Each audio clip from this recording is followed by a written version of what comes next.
Thank you so much, Congressman. We very much appreciate it. Mr. John Sitilides and Ambassador Carla Sands, if you could please come up. John is Geopolitical Strategist with Trilogy Advisors and Senior Fellow with the National Security Program of Foreign Policy Research Institute. Ambassador Carla Sands is the Vice Chair of Center for Energy and Environment for America First Policy Institute and the former U.S. Ambassador to the Kingdom of Denmark. John, please join us. Thank you, Congressman, and thank you for having me here. And a special thank you to Ambassador Sands for the introduction to this very distinguished forum. It's a pleasure to be with all of you here today. I am going to be very concise in my presentation. I know we want to try to leave some time for a Q&A. So if I can ask that guy in the back, the specialist here, can we dim the lights in here so that everyone can see the slideshow and we can make it pop? Ladies and gentlemen, I've been asked to discuss some of the major global challenges that we face here in the United States and with our allies and partners worldwide. And let's see if we can get this to go to the next slide. Can we go to the next slide, please? Okay. And I'm going to focus on 3 regional issues. And you don't need to take photos of this, ladies and gentlemen. We can provide a PDF of the slide deck afterwards. Just talk to the Congressman or to Lucas, and we'll get that to everyone. But what we see here, can we dim the lights in this room? Because nobody can see anything. So what I have here, ladies and gentlemen, I'll describe it to you, is a map of the world. It's a satellite photo that demonstrates that 70% of the Earth's surface is comprised of oceans, waterways, and seas. And it is on these waterways that 80% of the world's oil and natural gas moves around the world, and 90% of global commerce takes place every year. And the reason that we enjoy the incredible quality of life that we do in the West and in countries that are aspired to achieve that Western standard of living is this free and open international trading system led and protected by the United States and our allies worldwide. And besides the United States, which obviously by leading and protecting this free and open trading system, benefiting from it, probably the other country that has benefited the most from this is China, led by the Communist Party of China, which Matt Pottinger and Jonathan Ward have done a good job today of illuminating further on regarding their nefarious activities in Asia against their own people and now on an international scale, especially against the United States. Because this is the great strategic threat that we face here in Washington on behalf of the American people and increasingly in our communications with our allies and partners around the world. And everything that we do, ladies and gentlemen, involving China in any transactional manner must pass through the filter of the Communist Party of China. This is not a normal country. It is a country that has been taken over by a Leninist party that has absolute control over every aspect of China's economy, its military, its society, all of its systems. That is the #1 priority of the Chinese Communist Party every day of the year. It is not a normal country, and it is not a normal market. And if you look at, I think yesterday or today's New York Times, now even the financial sector of China must undergo rigid Marxist, Leninist ideological training. This is all happening under Xi Jinping, who is the General Secretary of the Communist Party and the Chairman of the Chinese Military Commission, the Central Military Commission. We like to call him President. That's very diplomatic. But President sounds like he won a fair election. It confers electoral legitimacy. The only reason he's as powerful as he is because he controls the Chinese Communist Party. So please keep that in mind anytime you're engaged in your diplomatic transactions with your Chinese counterparts. And we'll talk a little bit here, and I don't want to be too redundant because some of the prior speakers have covered China's very belligerent, aggressive activities quite effectively. But keep in mind, ladies and gentlemen, that under Xi Jinping, China has adopted an almost ferocious foreign policy, certainly against Taiwan, but also against Japan, whose territory it outright threatens and claims, against South Korea, against the Philippines. Those 3 countries, Japan, South Korea, and Philippines, are all American allies. We are legally obligated to their defense in the event of any tensions or conflict with China. And then there are all of the other countries in the South China Sea whose territorial waters China claims as their own, claiming 1,000 miles off of China's southern coast as essentially a Chinese lake in contravention of international law, international agreements, and for those of you who are signatories, the Convention on the Law of the Sea.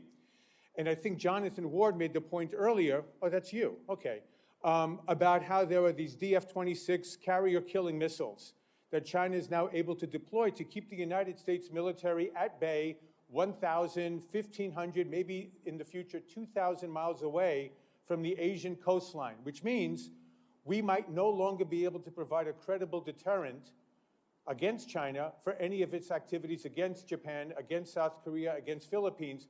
And once that security umbrella is shredded, it's a completely different international order in Asia, and one that we have to work much more assiduously here in the United States with our Asian allies to prevent from ever taking place. Now, Ukraine, ladies and gentlemen, this is a very unfortunate situation. We all know the tremendous pain that the Ukrainian people are suffering and that the Ukrainian economy has suffered, essentially a 30% cratering of the Ukrainian economy over the last 2 years. And we see that Russia is now sitting on 4 oblasts in eastern Ukraine and the Crimea, and you're following the debate here in Washington, D.C. about whether or not American support for Ukraine can be sustained. It may get through this next hurdle, but I'm very much concerned this is not sustainable beyond 2024. You've heard from a number of lawmakers earlier about the severe problems that we face in the United States with our own domestic security, with our southern border. And if that issue is not resolved first, I assure you, tens of millions of Americans will say, put Ukraine on the shelf and take care of America domestically first. We have to get our domestic house in order to be able to effectively provide for the security of our partners and friends like Ukraine. It's not an ally. It's a very important distinction. We come to the defense of our allies automatically. We don't have to come to the defense of partners and friends. We choose to. But that may mean that that support can run out. And so I'm very much afraid that we're facing a very, very dire situation in Ukraine, and I don't know how the country can be effectively reconstructed short of a $500 billion to $1 trillion investment that may take 20 to 30 years, and that really will fall more on Europe's shoulders than America's, because we have the strategic threat of China to contend with. Ukraine is not a direct security threat to the United States. China's ambitions in Asia and around the world are. So you need to understand that we in America are dealing with limited strength, limited military capability, and we also don't have the support of most of the world in Ukraine. This is a very stark reminder, ladies and gentlemen, that when we talk about the sanctions regime, they're not international, they're Western. They're the United States, they're the European Union, Japan, South Korea, Australia, and New Zealand. The global South has checked out of the Ukraine war. They want no part of it because they're very heavily dependent on Russia for commodities, oil, gas, coal, timber, natural resources, foodstuffs, fertilizers, weaponry to defend their countries against their aggressive neighbors, armaments for their own law enforcement, whether to protect dictatorships or to maintain the peace. That's what Russia means to most of the world. So we talk about one thing in Europe and the United States, but if we want to be respectful of our neighbors around the world, we need to understand why they don't see this as anything more than an intra-European conflict that does not affect their national security one whit.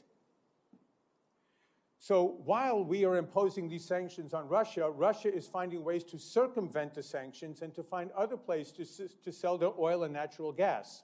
And their number one consumer, along with India, of course, is China, which now is exploiting the Western support for Ukraine and the Western sanctions regime to buy as much oil and gas to provide for energy security for the Chinese economy, especially if there's a conflict with the United States and we cut off their maritime supply of oil and gas from the Middle East. They want to have as vast a reserve as possible of oil and natural gas from external markets, and that's why they are consuming and producing half of the world's coal every year. So while people are talking about climate in Dubai, the Chinese are polluting like no one else in the world, and no one is doing a single thing about it. Everyone is focused on what America and Europe are doing, but no one seems to really be putting any pressure on the Chinese. And not only this, but we have Russia and China that are co-developing a natural gas facility in the Yamal Peninsula along Russia's Arctic frontier, and now Russia is determined to exploit vast oil and natural gas reserves beneath the Arctic Ocean, which I will posit is going to be one of the next critical theaters of strategic competition between Russia and China on one side, the US, potentially Canada, and Northern European countries on the other side. But while we're focused on ensuring that all of our oil and gas reserves stay underground, not to be used to provide for prosperous societies and for economic development, the Russians and the Chinese together will extract as much oil and gas as possible to provide for their own societies and to export and generate revenue for their respective economies. If anyone should have learned this lesson for us, ladies and gentlemen, it's Germany and other European countries that willingly decided to become completely dependent on Russia, a hostile authoritarian regime, for their energy and therefore for their economic well-being. And Germany's ideological commitment to decarbonization and these net zero targets that the laws of physics and the laws of economics don't care one bit about is now going into a period of deindustrialization. And the question is going to be, which other Western countries will adopt these foolish, nonsensical net zero targets at the expense of the well-being of their societies, especially when our adversaries are exploiting all of these abundant natural resources. The Middle East.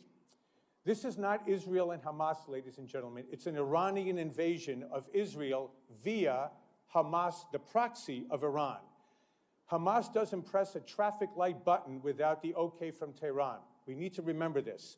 Everything that has happened against Israel is at the behest of the mullahs in Tehran, and the Iranian Revolutionary Guard Corps is the instrument of Iran, which the State Department, through Democratic and Republican administrations, has deemed the world's leading state sponsor of international terrorism for almost 40 years now.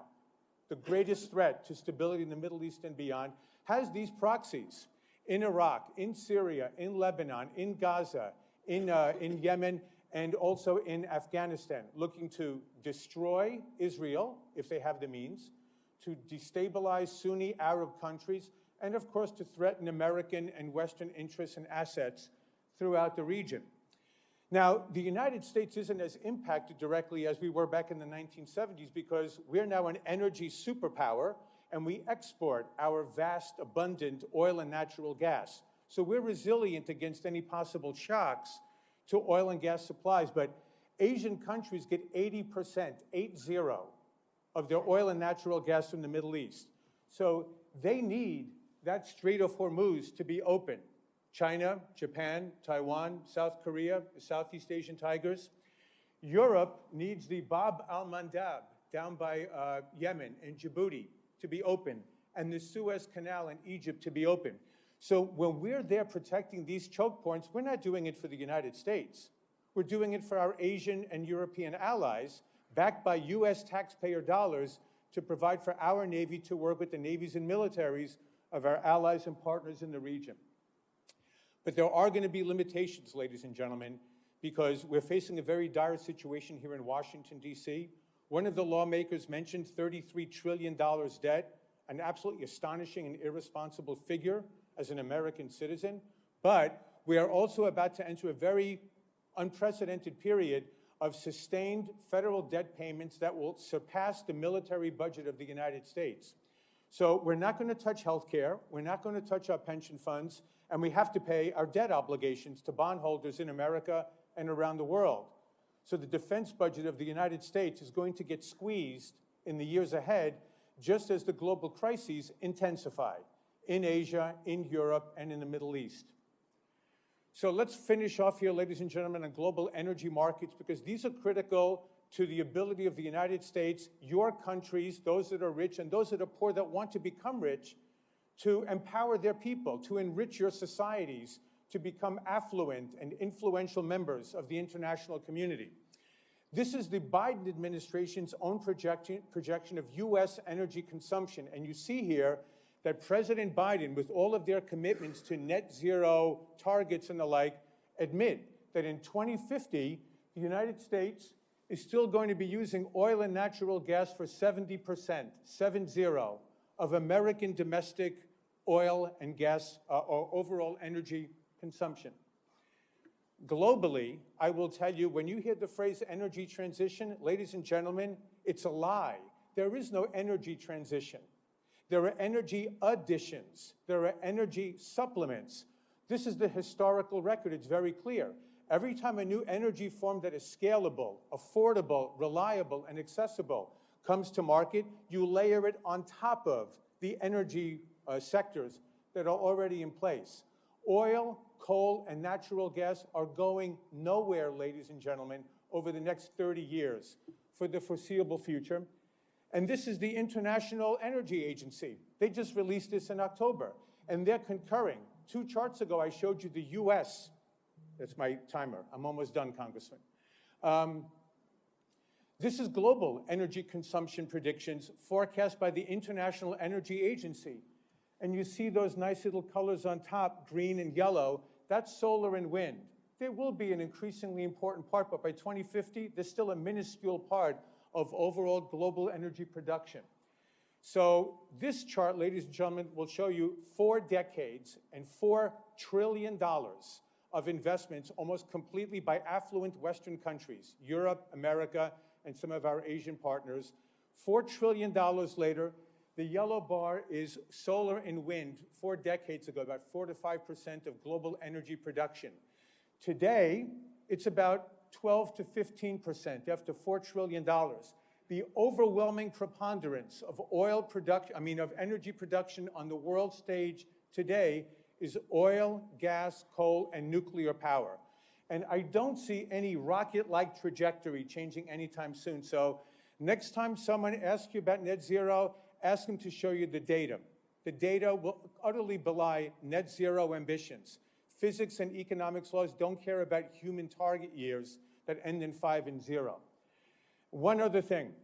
Germany is teaching us the lesson of being dependent on a hostile authoritarian regime for your energy and therefore for your economy.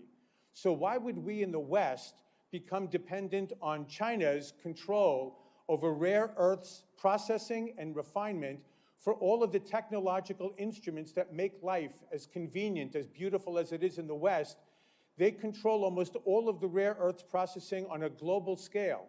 So if they decide not to invade Taiwan, but to take a tiny little Taiwanese island 1 mile off the coast of China, and we decide to respond in kind with some type of a diplomatic response, are we willing to see the Western lights turned off because there's a hiccup in the supply chain of Chinese processed and refined rare earths to the West?